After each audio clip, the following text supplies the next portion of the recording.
What's up, SITV? Welcome back, and we are on our 9th episode here. I'm Daniel Hernandez. Quinn Zavada. And here we're bringing you a pretty cool video as we're doing a New Year's update made by Mary Kate Labrosi. I know I'm trying my best to keep up with my goals, so let's go check it out. Prior, how is your year going so far? It's been a really good year so far. It's been really busy with the start of the year testing, filling out college applications, and just meeting with all the students individually. I feel like it's just been nonstop. It's a little bit different because I feel like the kids know me a little bit better, so they're sharing a lot more things with me. So this year, every time a student got accepted to a college, they came and told me, which was really exciting, or they would send me their congratulations email, and I felt like I got to share in the excitement with them, especially when they got scholarships or when they got into honors colleges. It was really exciting. So Henry, how is your year going? It's been pretty good. You know, I qualified for states. I got one of the lead roles in the play this year, and it's been a pretty good year academically and sports-wise, and I'm excited to see how the rest of the year goes. How is your year going? Year is going great so far. My classes, everything's wonderful. Sorry. Did anything excite you? Okay, what excited me the other day is that I got to see my grandson walk for the first time. He's just a little over a year. It was so cute. So Elliot, how's your year going? It's going great. Something that excited me was the fact that we're almost halfway done with the school year. Yes, seniors, let's go. My year's going pretty good. It's kind of boring, but hopefully 2026 brings good things. Anything excite you this year so far? Yeah, I mean the pep rally for cheer was pretty fun. It was a good experience. The routine took a while to get together, so. I think my school year has been going really well so far. It's been really fun checking in with all the students. I can't believe that we're already halfway through and some of our seniors are going to be leaving us soon. But yeah, I'm looking forward to the rest of the year and all the fun activities that get to come along with it. Man, those are some pretty good goals. I hope that the people keep consistent with them, don't you? Speaking of consistent, we always have consistent athletes here. We have Evan and Harry doing a checkup on our sports and what everybody's doing, including what the coaches think. Welcome back, SITV. Today, we're going to be going around the halls asking student athletes and coaches at Shelter Island School their goals for this upcoming season with softball, baseball, and track. Let's tune in.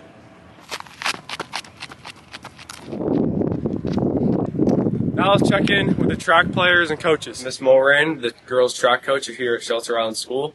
So what's one personal/coach goal you have for this season? So for this season, I'm hoping to encourage the girls to try a new event and kind of push them out of their comfort zone.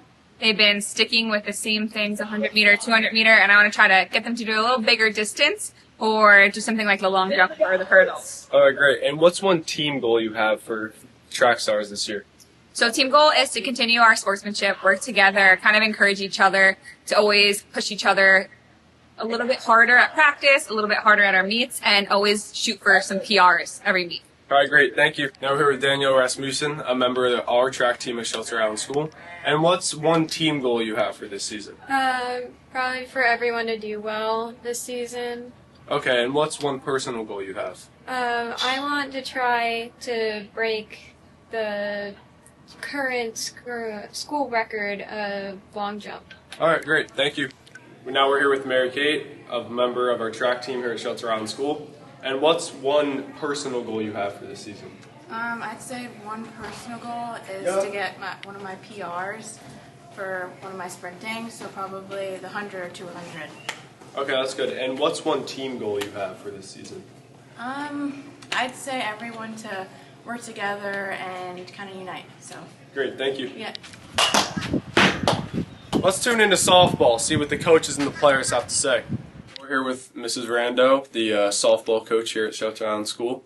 And what's one team goal you have for this season? A team goal would definitely to be add more wins to our roster and to get some home runs. Yeah. And what's one personal goal you have for this season as a coach? Personal goal would be to make sure that everyone is achieving what they want for the season and to reach their goals and to see them prosper. All right, great. Thank you. Julian Medina, part of the softball team. and we're going to be asking her, what is one team goal you have for this year?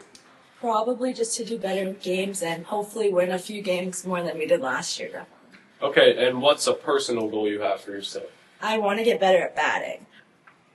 Okay, vouch for this. I'm here with Lauren Gibbs, a member of our softball team here at Shelter Island School, and we're going to be asking her, what's one team goal you have in mind for this season? We only have 4 games, so I think to play our best in all of those games. Okay, great. And what's one personal goal you have for this season? To get some good pitches and strike out some people. Let's tune into the baseball players now, see what the coaches and the players have to say. Mr. Miedema, the baseball coach at Shelter Island School. So what's one team goal you have for this season? Oh, team goal. I would say repeat as New York State JV champions, Class D, because I'm looking for another ring. Yeah, all right. And what's one personal goal you have? Personal goal is, I would say with the current fungo I have, I'd like to hit the ball over the fence on infield, outfield drills before a game, just to intimidate the other team. All right, great. We're going back to back. Thank you very much. We're here with Thomas Beckwith, a new member of our baseball team. So Thomas, what's one personal goal you have for this season? I want to really just get better at hitting the balls with the bat. All right, and what's one team goal you have for this season? Win. Yeah, I like that answer. Now we're here with Daniel Hernandez, and today we'll be asking him one personal goal he has for his last baseball season with us here at Shelter Island School. Go yard. Okay, I like that answer. And what's one team goal you have? Don't get out. I bet. Thank you for tuning into the video, and best of luck to all the coaches and athletes this spring. Thank you. Wow, what a great segment. It seems like all our students are involved in sports, but I think after a game, you might want a little snack, right? Yeah, definitely. After a hard-fought game, I'm definitely a little hungry. Speaking of which, Lauren and Lexi made a pretty cool video about cooking called We Cook, You Eat. Let's go check it out, because I'm starving. We Cook, You Eat. This time we're here with our special guest, Sadie. I'm Lexi. Hello. I'm Lauren. We were gonna make cookies. The blind, deaf, and mute baking challenge. I'm deaf, she's mute, and she's blind. And we're gonna make cookies and we're gonna see how bad we can do it. And make people try said cook. I got music. This is my song. Okay. I'll read it to you guys. Okay.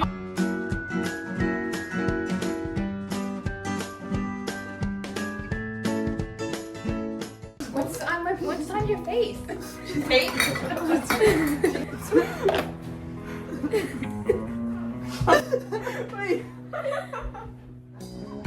Wait, yeah. All of it.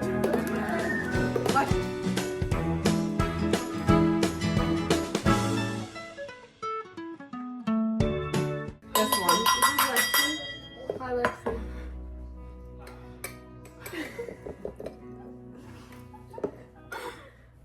Perfect.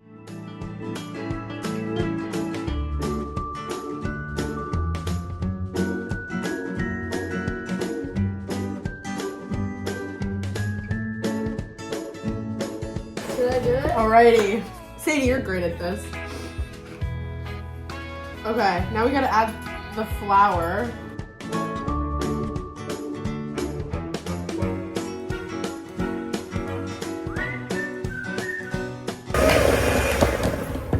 Is it done?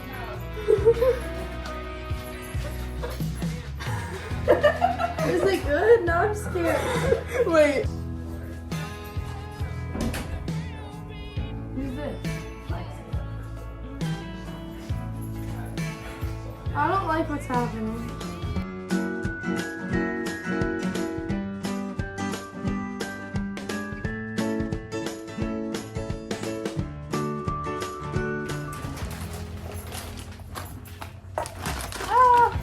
Yes. What's happening? It's like not enough. Okay. Now we're gonna put, Lexi's gonna put the Cadbury eggs in this one.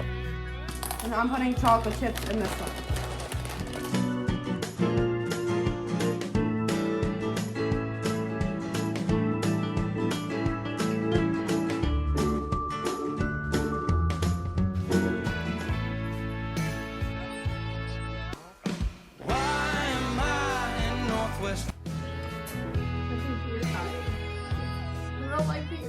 eat mine like that big.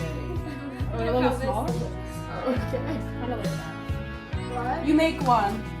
Ah! What am I doing? Make a ball.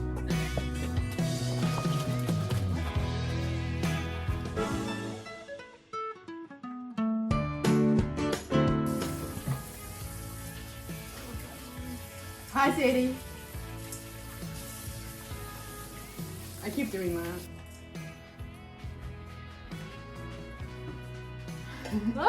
Tastes like pure butter. I'm gonna put these in the oven for 11 minutes. And we'll be back. Nom nom. That was the tiniest bite ever. An 8 out of 10. So I rated it 8. Wow. Nom nom. I rate it an 8.5 out of 10. Wow. It's a really good texture. I like it. Okay, rate it out of 10. Solid 8.5, maybe a 9. Wow. Oh, no, no. 9. Wow. Wow, it looks so good. Oh, yummy, yummy. It's so good. Rate it. I give it a solid 10 out of 10. Wow, man, what'd you do to it? Nothing. We just. No. It's pretty good. Yeah? Like 8.5. Okay. Wow. Man, those cookies look good, but it doesn't settle the nervousness from the play tonight. You? No, it doesn't. But hey, Elliot, Henry, and I made a video called Meet the Cast. Let's go check it out. I'm in the cast. What's up, SITV? The High School Musical's coming out. This year, it's Little Shop of Horrors. And today, we'll be introducing the cast of Little Shop of Horrors. What is your name? Henry Springer. And who are you playing? Seymour Krelholm. And can you introduce yourself as your character? Sure. Hi, I'm Seymour Krelholm. Who am I here with? Rosie. And what character are you playing? Audrey. And can you introduce yourself as Audrey? Hi, my name is Audrey. It's nice to meet you. Who are we here with? I'm Liam Sobahana. I'm playing Audrey to the play. Feed me, Elliot! Here with? Eli Green. I play Oren, the dentist. Oren Scrovello. Nice to meet you. Who are we here with? Hi, I'm Lily Potter. I'm Sadie Green Clark. Quinn Sobahana. And May Brigham. And who do you all play? I'm Crystal. I'm Ronette. Chiffon 1. Chiffon 2. And can you all introduce yourselves in character? We're on the split shift. Yeah, we went to school to the 5th grade, then we split. What's your name? My name is Ari. And who do you play in Little Shop of Horrors? I play a couple characters. I play the narrator in the beginning. I play the customer. I play the DJ, and I play Bernstein. And can you act like your character for a second? On the 21st day of the month of September. Well, we hope you enjoyed our segment today, and we can't wait to see you at the show. Looks like we got a good cast, doesn't it? Yeah, definitely. But you know, I was kind of spacing out. You get that? Because our next segment is the Artemis 2, which has come back and has gone to the moon and did a little loop-de-loop. So let's go check it out. Michael. We leave as we came, and God willing, as we shall return, with peace and in hope for all mankind. Artemis 2 will be the first time that humans return to the vicinity of the moon in 54 whole years. It will be crewed by 4 wonderful humans: Reed Wiseman, Victor Glover, Christina Cook, and Jeremy Hansen. As of recording this, it will launch no earlier than April 1st of 2026. Each month they have about 5 days where the moon is in the right spot that they can launch. And each day it gets a little bit later, the real launch time, so April 1st is about 6 p.m, April 6th, which is the last day in April, is about 10 p.m. The rocket that they're going to be launching on is called SLS, or the Space Launch System.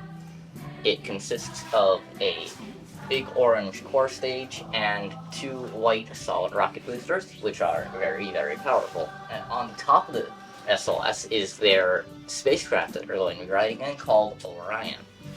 This crew is nicknamed their specific Orion Integrity.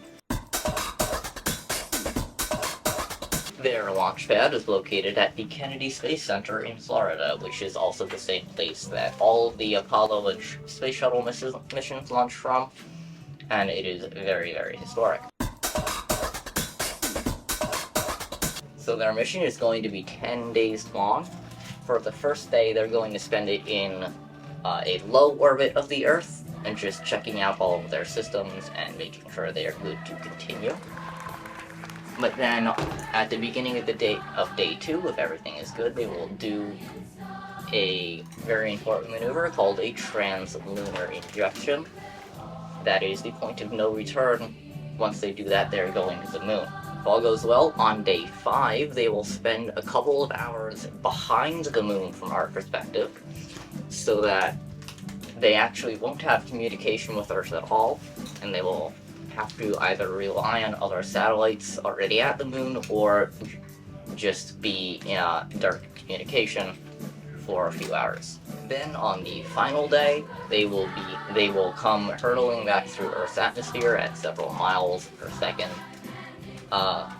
but only for a few minutes because they will slow down quite rapidly, and then they will deploy parachutes for a safe landing in the Pacific Ocean. Artemis 3, the next mission, which will be in about 2 to 3 years, will go up only to low orbit, and it will test how Orion can interact with the prospective lunar lander for the lunar landing. And if Artemis 3 goes well, then Artemis 4, which will be in another couple years, will hopefully be the very first lunar landing in well over 50 years. Alright. Excited for the launch.